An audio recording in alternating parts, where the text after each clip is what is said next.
বরগুনার তালতলিতে বিয়ের প্রলোভনে ডেকে এনে এক নারীকে 4 জন মিলে রাতভর সংঘবদ্ধ ধর্ষণের যে ভয়াবহ অভিযোগ উঠেছে তা শুনে শিউরে উঠছে পুরো দেশ। বিয়ের প্রলোভনে মায়ের সাথে পরিচয় দেওয়ার কথা বলে 40 বছরের নারীকে সংঘবদ্ধ করলেন তারই প্রেমিক। এই ঘটনাটি কোথায় ঘটেছে এবং কিভাবে ঘটলো, কেন ঘটলো, সেটি আমরা জানবো সোহেল মাহমুদ থেকে, এবং আপনাদের সাথে রয়েছে আমি স্নিগ্ধা আখি। জি সোহেল মাহমুদ। ধন্যবাদ আখি আপনাকে, এবং ধন্যবাদ নতুন সময় সকল দর্শককে যারা আমাদের এই অনুষ্ঠান দেখছেন। আজকে আমরা যে খবরটি জানাবো সেটি খুবই ঘৃণ্য একটি বিষয়। বাংলা একটি প্রবাদের কথা মনে পড়ে যাচ্ছে, সেটি হচ্ছে চোরে না শুনে ধর্মের কাহিনী। দেখুন, গতকাল বাংলাদেশে মুসলিম উম্মার জন্য একটি বরকতময় রাত, যেটাকে আমরা বলি শবে বরাত। এই শবে বরাতে কিন্তু বাংলাদেশের যারা সাধারণ মুসলমান আছে তারা ভাবগাম্ভীর্যের মধ্য দিয়ে ইবাদত বন্দিগির মাধ্যমে কিন্তু এই রাতটা অতিবাহিত করে।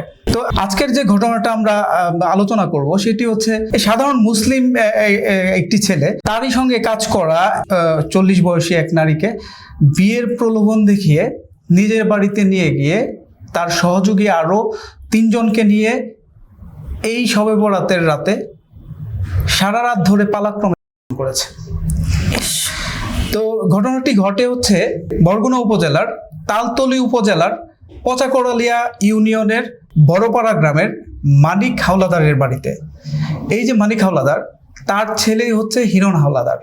আচ্ছা, তার মানে হচ্ছে ওই নারীর যে প্রেমিক সেই হচ্ছে হিরণ হাওলাদার। এই হিরণ হাওলাদার 20-25 দিন আগে পটুয়াখালীর কলাপাড়া উপজেলার মহিপুর এলাকায় একটি মাছ প্রক্রিয়াজাতকরণ ফ্যাক্টরি আছে, সেখানে চাকরি নেয়। আচ্ছা, তো ওই ফ্যাক্টরিতে চাকরি করত যে ভুক্তভোগী মহিলা, সে এই কাজের পরিপ্রেক্ষিতেই তাদের দুজনের পরিচয় এবং ঘনিষ্ঠতা। এক পর্যায়ে এই যে হিরণ ভুক্তভোগী নারীকে বিয়ের প্রস্তাব দেয়। তো এই ভুক্তভোগী নারী চিন্তা করে যে অল্প সময়ের পরিচয়, একটি ছেলে মাত্র 20-25 দিন যাবত এখানে কাজ করছে, তো সে কিন্তু প্রাথমিকভাবে রাজি হয় না। হিরণ তাকে রাজি করার জন্য তার পরিবারের সাথে সম্পর্ক গড়ে তোলে, এবং এক পর্যায়ে এই হিরণ তাকে পটানোর জন্য ভুক্তভোগী নারী ও তার মাকে নিয়ে কুয়াকাটায় বেড়াতে যায় এবং তাদের সাথে ভালো আচরণ করে তাদের বিশ্বস্ত হওয়ার চেষ্টা করে। আচ্ছা, তো এক পর্যায়ে যখন আসলে আমরা তো জানি যে কন্যাদায়গ্রস্ত পিতামাতা থাকে, সেই ক্ষেত্রে এই 40 বয়সী যে নারী, তাকেও বিয়ে দেওয়ার জন্য তার পিতামাতা তো অবশ্যই দায়বদ্ধ থাকে।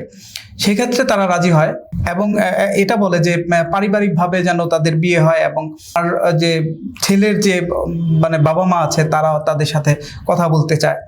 আচ্ছা, তো এক পর্যায়ে গতকাল 3রা ফেব্রুয়ারি মঙ্গলবার এই হিরণ তার ওই ভুক্তভোগী নারীকে বলে যে তার বাসায় তাকে দেখবে, অর্থাৎ তার মাকে এবং বাবাকে সে দেখাবে। এই কথা মানে নর্মালি যেটা হয়ে থাকে আর কি, যে বিয়ের আলোচনা চললে এখন যেহেতু মানে পারিবারিকভাবে আলোচনার বিষয়, হয়তো মায়ের সাথে পরিচয় করিয়ে দিবে, বাড়িঘর দেখাবে, এরকম কিছু এরকম বলে তাকে তার বাড়িতে নিয়ে যায়।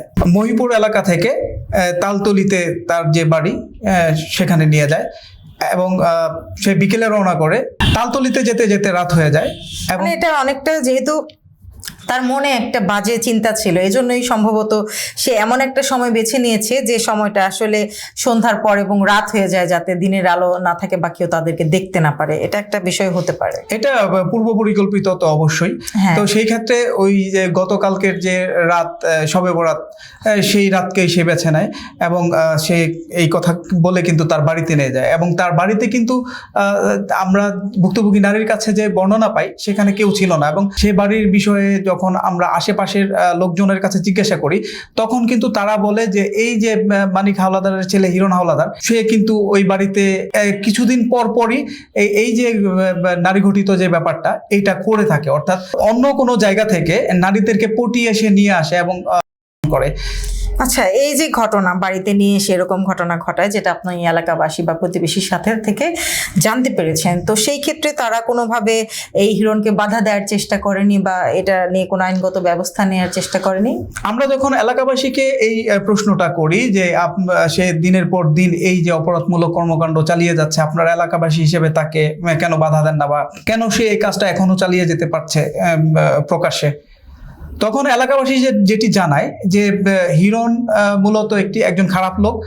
সে যখন তার এই যে গোপন বিষয়গুলো বা তার এই যে কর্মকাণ্ডগুলো যখন কোনো প্রতিবেশী প্রতিবাদ করতে যায়, তাকে কিন্তু এই যে নারী ঘটিত ব্যাপারে ফাঁসিয়ে দেওয়ার যে একটা ভয়, এটা দেখায় এবং ভয় দেখায়, এরকম কিন্তু তাদেরকে ভয় দেখিয়ে তাদের মুখ বন্ধ করে রাখে। তার মানে দেখা যাচ্ছে যে এই লোকটি তো আগে থেকেই এরকম বাজে একজন মানুষ, এবং গ্রামে কিন্তু সবাই আসলে তার এই ব্যাপারগুলো প্রকাশ্যেই বলেছে আমাদেরকে। এই যে তার সাজানো প্রেমিকা তাকে নিয়ে আসলো বাড়িতে আসার পর কিন্তু তার আরো 3 জন সহযোগী সেই বাড়িতেই অবস্থান করছিল, এবং তারা সারা রাত ধরে পর্যায়ক্রমে সেই নারীকে পালা করে। আচ্ছা, এই যে নারী আসলো, যখন দেখতে পেল যে ঘরের ভিতরে একাধিক পুরুষ রয়েছে, তো সেই ক্ষেত্রে সে ওই জায়গা থেকে পালানোর কোনো চেষ্টা করেনি বা ওই জায়গায় সে ডাক চিৎকার করেনি? ভুক্তভোগী নারী যেটি জানায় সেটি হচ্ছে, তাকে ওই বাড়িতে প্রবেশ করানোর পরে যখন সে বুঝতে পারে যে এইখানে তো পরিবারের কাউকে দেখছে না, এবং তার যে সহযোগী যারা আছে তাদেরকে দেখেও তার সন্দেহ হয়, এবং সে তখন যখন প্রতিবাদ করতে যায় তখন তাকে হুমকি দেয় এবং বলে যে ভিডিও করে তাকে ভাইরাল করে দেবে, তার জীবন নষ্ট করে ফেলবে।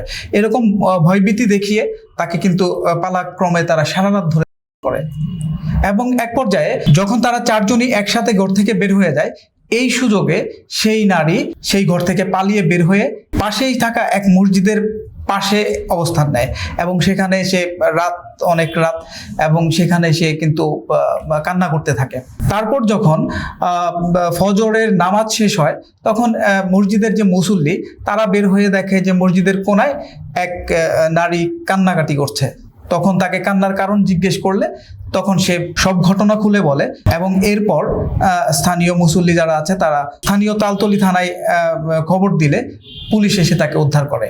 আচ্ছা, এই যে ঘটনায়, এই সংঘবদ্ধ ঘটনায় কোনো অভিযোগ মামলা বা কাউকে এখন পর্যন্ত গ্রেফতার করা গেছে? যেহেতু ঘটনাটি আজ সকালের, সেক্ষেত্রে যখন আমরা তালতলি থানার ভারপ্রাপ্ত কর্মকর্তা ওসি আসাদুর রহমানের সাথে কথা বলি, তখন উনি আমাদেরকে জানান যে এই যে অভিযুক্ত 4 জন, তাদেরকে আসামি করে এই যে মামলা, এটা প্রক্রিয়াধীন আছে, এবং যে ভুক্তভোগী নারী তাকে উপজেলা স্বাস্থ্য কমপ্লেক্সে পাঠানো হয়েছে এর চিকিৎসা এবং যে আলামত এটি সংগ্রহের জন্য। আচ্ছা, এ বিষয়ে ভুক্তভোগী যে নারী আছে তার মায়ের আলোচনা আমরা শুনলাম যে তার মাকেও সাথে করে কুয়াকাটায় বেড়াতে নিয়ে গিয়েছিল। তো সেক্ষেত্রে এই ভুক্তভোগীর পরিবারের সাথে আপনার কথা হয়েছে কিনা?